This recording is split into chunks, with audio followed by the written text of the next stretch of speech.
تو ہم نے ان کو کہا کہ وہ تو 1860 مسجد بنی اتنے مرزائیہ قبضہ کیتا ہے، ادوں تو جے قیدیانی جمع ہی نہیں سی، یا زیادہ سے زیادہ 2 سال عمر سی کانے دی،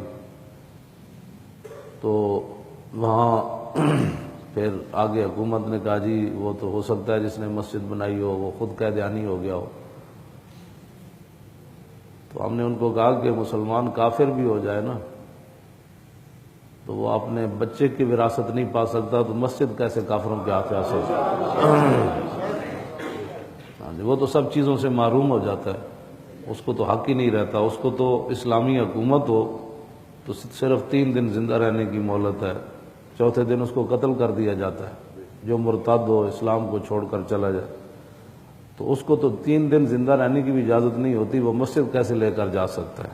کافر ہو گیا تھا۔ بہرحال یہ ان کی مرزائی نوازی ہے، اور ہم ان کو یہ وارننگ دے رہے ہیں کہ بھئی انسان کے بچے بنو، یہ پاکستان صرف حضور کے لیے بنا ہے، نہ کسی مرزائی کے لیے بنا ہے، نہ کسی یہودی کے لیے بنا ہے، نہ کسی عیسائی کے لیے بنا ہے، نہ کسی بدھ مت کے لیے بنا ہے، نہ کسی مرزائی نواز کے لیے بنا ہے، نہ مرزائیوں کے یاروں کے لیے بنا ہے، نہ مرزائیوں کے بہن بھائیوں کے لیے بنا ہے، یہ صرف اور صرف رسول اللہ کے لیے بنا ہے۔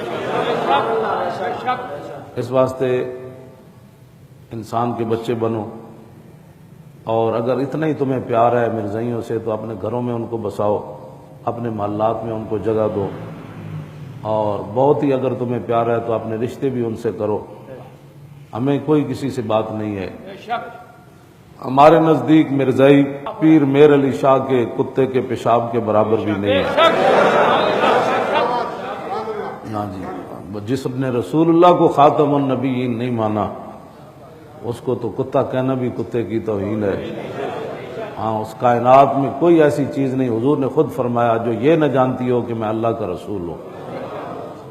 تو ہر چیز حضور کو جانتی ہے، تنکا بھی جانتا ہے، درخت بھی جانتے ہیں، ہاں جی، پتھر بھی جانتے ہیں، پہاڑ بھی جانتے ہیں، پانی بھی جانتا ہے، دریا بھی جانتے ہیں، چیتے بھی جانتے ہیں، شیر بھی جانتے ہیں، جھلے اٹھ بھی جانتے ہیں کہ یہ اللہ کے رسول ہے۔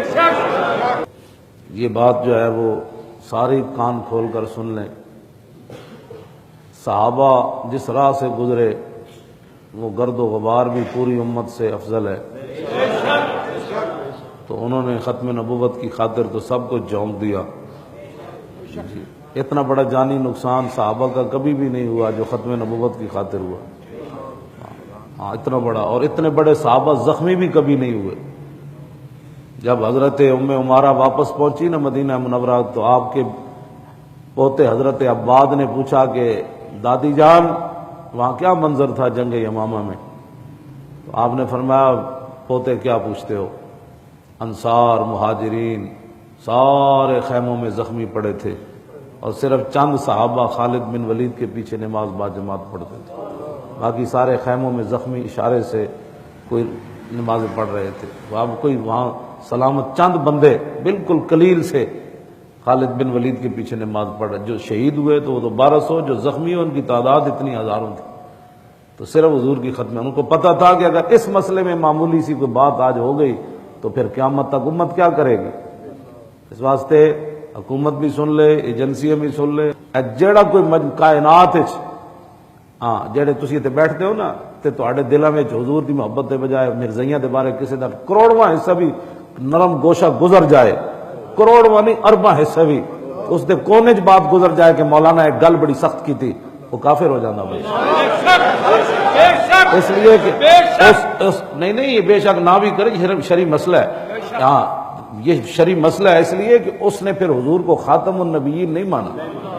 حضور کو جو خاتم النبیین نہیں مانتا وہ تو کافر ہے، اس سے بڑا کافر کون ہے؟ ہاں جب حضور کی بات ہو رہی ہو نا تو اپنے ذہن ساری چیزیں نکال کر ہمیشہ حضور کا ذکر سنا کرو، ہاں ورنہ جے کوئی اور محبتاں، کوئی سیاسی، کوئی مذہبی، کوئی فلانی، کوئی ڈمکانی، کوئی اوپر کوئی نیچے، کوئی بچے، کوئی جائیداد، کوئی فلانے، وہ تو بندہ ویسے ہی حضور کی بات نہیں سن سکتا، وہ تو کہے گا مولوی مرمان لگا ہے، جی مولوی تو ہمیں ہوئے، ہم تو سیدھے سادھے لوگ تھے، ہم تو دکانیں چلانے والے تھے۔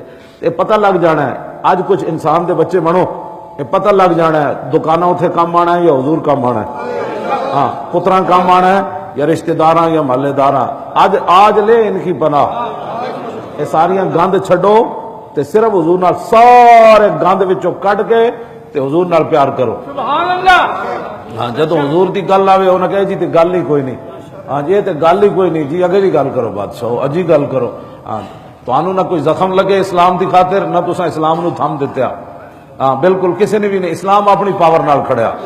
ہاں نہ مولویاں تھم دیتا، نہ پیراں تھم دیتا ہویا، نہ تسی تھم دیتا ہویا، تھم اسلام اپنی پاور نال کھڑیا، ورنہ اتوں لے کے تھلے تک مرزائیت دے حامی ہون۔ حضور دے میلاد دا دن ہوئے مرزائیاں دی جرت کیویں ہوئی، انہاں مسلماناں تے فائرنگ کیتی، پھر بندے بھی ساڑھے شہید کیتے، گرفتار بھی پھر ساڑھے بندے کیتے ہوئے۔ اس واسطے جتنے جہاں وہ جو ٹیپ ریکارڈر لے کر بیٹھے ہیں نا حکومتی مخبر، وہ میری منو آن یہ بات آگے پہنچائے۔ ہاں میں کوئی چھپ کر بات نہیں کر رہا، انسان دے پتر بنو، مرزائی نوازی ختم کرو۔ اگر تمہیں بہت مرزائیوں کے ساتھ پیار ہے تو انڈیا چلے جاؤ یا جرمنی میں چلے جاؤ جہاں مرزائی ہیں۔ ہاں جو حضور کا غلام ہے اس کے اربوں حصے کے اندر بھی مرزائیوں کے بارے میں نرم گوشہ پیدا نہیں ہو سکتا۔ ہاں بس تنخواہیں جن کو لے لیتے ہیں وہ تنخواہیں ان کی مبارک ہو۔ ہاں ہم نے تو ایک ہی جگہ بات کرنی ہے، انہیں جانا بس۔